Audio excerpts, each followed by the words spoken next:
Bonjour à tous, on commence ce tour de la presse sportive par la Coupe du Monde féminine et le Brésil qui est venu à bout de l'Italie hier soir 1-0. Et ceci grâce à une reine, Marta. L'attaquante brésilienne a inscrit son 17e but en phase finale de Coupe du Monde hier. Et s'est donc emparée du record du nombre de buts marqués dans la compétition, hommes et femmes confondus. La reine et ses sujets, titre le quotidien brésilien Extra ce matin. Même qualificatif de reine à la une de Lance, un but primordial qui permet au Brésil d'accéder au 8e de finale où la Seleção pourrait retrouver la France dimanche. Dans l'autre match du groupe, l'Australie a battu la Jamaïque 4-1 et s'est aussi qualifié. Le quotidien Lance qui laisse aussi une petite place aux hommes qui n'ont pas été brillants cette nuit lors de la deuxième journée de la Copa América. Philippe Coutinho et ses coéquipiers n'ont pris aucun risque et ont été tenus en échec 0-0 par le Venezuela. En Italie, malgré la défaite, on salue les grandes dames de la Squadra Azzurra, elles aussi qualifiées pour les 8e de finale et premières de ce groupe de la mort, comme le signale le Corriere dello Sport. Mais le journal transalpin évoque aussi l'actualité de la Juventus Turin et la désormais probable arrivée d'Adrien Rabiot sous le maillot turinois. Le milieu de terrain aurait dit oui à la vieille dame, comme sa mère, pour rejoindre le champion d'Italie en titre. Un contrat courant jusqu'en 2024 l'attend avec un salaire de 7,5 millions d'euros par an. Et on rappelle que cela ne coûtera pas un centime à la Juve, car Rabiot sera libre au 30 juin prochain. Rabiot quitte donc Paris et sera-t-il aussi suivi par Neymar ? En tout cas, vu l'actualité des derniers jours, on se dirige vers cette issue. La presse catalane en remet une couche ce matin avec Sport qui écrit que le vestiaire du FC Barcelone valide totalement le retour du Brésilien en Catalogne. 2 ans seulement après avoir quitté le Barça, Neymar pourrait reformer la célèbre MSN avec Messi et Suarez. Pour Mundo Deportivo, le numéro 10 du PSG aurait même lâché cette phrase à son président Nasser Al-Khelaifi.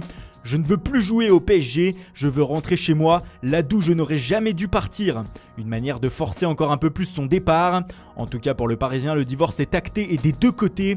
Reste désormais à savoir comment se séparer car d'innombrables enjeux financiers vont arriver dans les différentes discussions et réflexions.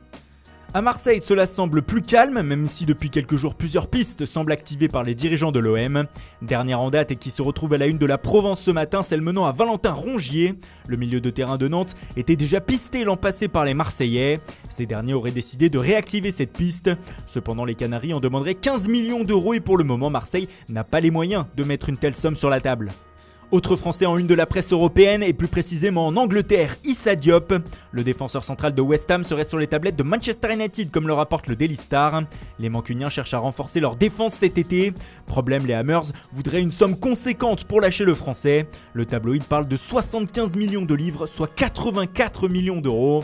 Un montant que pourraient mettre les Red Devils sur la table. Selon le Times, c'est même le club londonien qui a fait la première offre, à savoir un départ de Diop à Manchester, mais en retour, les Hammers récupéreraient Anthony Martial. Un échange refusé par les Mancuniens. Et décidément, les Français de Man U font la une ce matin. On retrouve en effet le champion du monde Paul Pogba en première page du Sun.